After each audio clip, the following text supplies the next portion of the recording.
As Frank Shannon sat before the formidable Dawn Alliance leadership, tension wrapped around him like an unshakable cloak.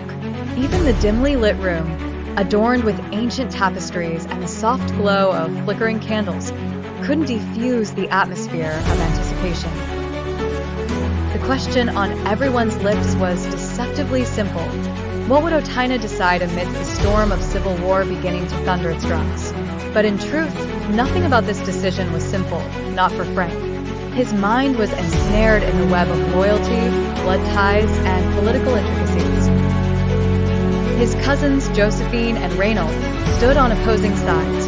Josephine, a staunch member of the Dawn Alliance, and Reynald, a strategic linchpin for the opposing Dusk Council. The dance between blood loyalty and ideological alignment was like quicksand beneath Frank's feet. The Shannons were not alone in this government's maelstrom. The Stones family carried a certain political intimacy with the Dawn Alliance, their whispers reaching places Frank often couldn't. On the other hand, the Morgan's shadow loomed large behind the Dusk Council, adding layers to the already convoluted landscape. Judith Stones, Otina's ruler and Reynald's resolute matriarch, had etched her words in stone. Otina would maintain its neutrality, a bastion against futility.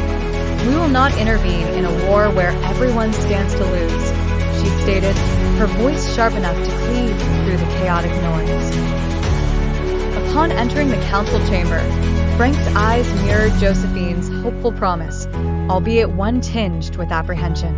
The council members, Richard, Catherine, and Arthur, turned as he spoke, words balanced between despair and conviction. Frank laid out his plan, audacious and desperate, a gamble on love and familial bonds that might yet break the tide of brewing conflict. "I will go to Reynald," Frank expressed with unwavering certainty. "Convince him to halt this march to war. The bridge between him and peace may be narrow, but it's one I know well." Josephine's eyes darkened as she responded. Every olive branch extended has withered under his unfaltering gaze. He listens but doesn't hear, sees but doesn't reflect. Stubbornness defines him.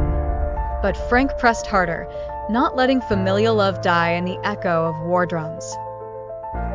"It's compromise Reynald needs, not confession. The end we seek is peace, not shame. This war benefits no one." The Dawn Alliance consorted in reluctant agreement. Yet Arthur's skepticism clashed against the edges of the chamber, his belief that Frank's efforts were doomed to fail, leaving a bitter taste.